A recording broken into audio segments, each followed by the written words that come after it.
धरणगाव नगरपालिका हद्दीतील अतिक्रमणांना जनार्दन पवार साहेब मुख्याधिकारी हे कोणताही प्रतिबंध करत नाहीत। मागील मुख्याधिकारी रामविलास झंवर यांनाही अतिक्रमणाच्या बाबतीत सिव्हिल प्रोसिजर कोड 1908च्या कलम 60 नुसार नोटीस देऊनही काही फायदा झालेला नाही। आणि आताही असं लक्षात आलेलं आहे की सीस नंबर 1499 मधील बेलदार समाजाचं जे व्यापारी संकुल आहे ते पूर्णपणे अतिक्रमित आहे। त्याच्यामध्ये जे आराखडा मंजूर करून घेतला होता त्याच्यानुसार कोणतंही बांधकाम झालेलं नाही। कमी गाड्यांना परवानगी असतानाही जास्त गाळे बांधण्यात आलेले आहेत। संडास मूत्रालयाच्या जागी सुद्धा गाळे बांधून पूर्ण केले आणि त्याची हस्तांतरण बेकायदेशीरपणे चालू आहे। त्याच्यातून लाखो रुपयांची देवाणघेवाण होत आहे।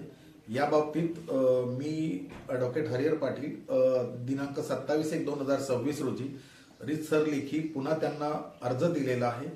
तरीही त्यांच्याकडून कोणत्याही कार्यवाही झाल्याची किंवा ती करण्याची त्यांची इच्छा मानस दिसून येत नाही। सदर अधिकारी मुख्याधिकारी जे आहेत यांच्याच आशीर्वादाने हे अतिक्रमण चालू आहे का काय अशी शंका येते। त्यामुळे यामागे भ्रष्टाचाराचा वास येतो। मागही एसटी स्टँड समोर क्रीडा संकुलासाठी राखीव असलेल्या जागेवरही मोठ्या प्रमाणावर अतिक्रमण आहे। त्याबाबतही नोटिसा देऊन उपयोग होत नाही। धरणगाव चोपडा रोडवर मोठं एक अतिक्रमण आहे, लागूनच आहे। त्याच्यावर काही राजकीय नेते पोळी भाजून दरमहा 20-25 हजार भाडं कमवत आहेत। तसंच इथं सीस नंबर 1260 मध्ये छत्रपती शिवाजी महाराजांच्या पुतळ्याजवळ पण मोठ्या प्रमाणावर अतिक्रमण स्वतःच केलेलं नगरपालिकेला दिसून येत आहे।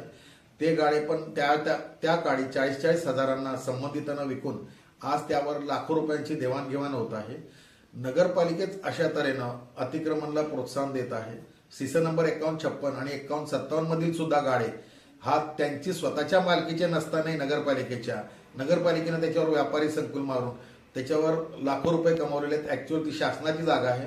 शासनाला 1926 ते 76 या 50 वर्षासाठी ती आठवडे बाजारासाठी मिळाली होती, परंतु त्यांनी त्याच्यावर शॉपिंग गाळे बांधून रीतसर व्यापार केलेला आहे आणि हे अत्यंत शासनाची जागा हडप करण्याचा एक वेगळ्या मार्गाचा प्रयत्न आहे।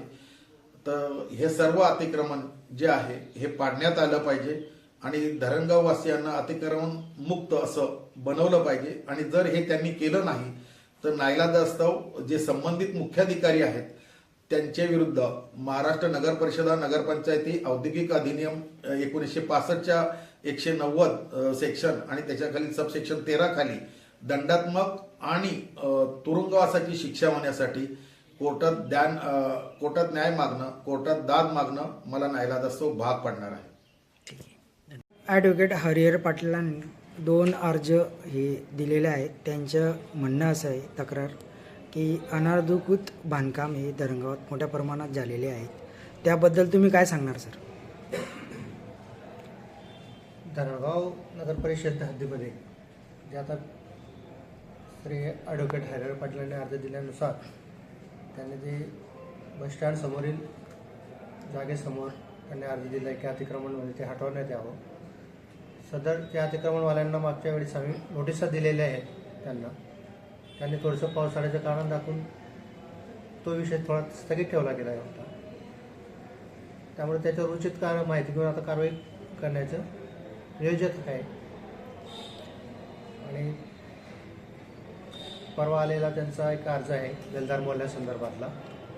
तर बेलदार मोहल्ल्यातली जे व्यापारी संकुल बांधकाम चालू आहे त्या बांधकामात संबंधित माहिती संबंधित अधिकाऱ्यांकडून घेऊन त्याबाबत आम्ही उचित ती कारवाई करू।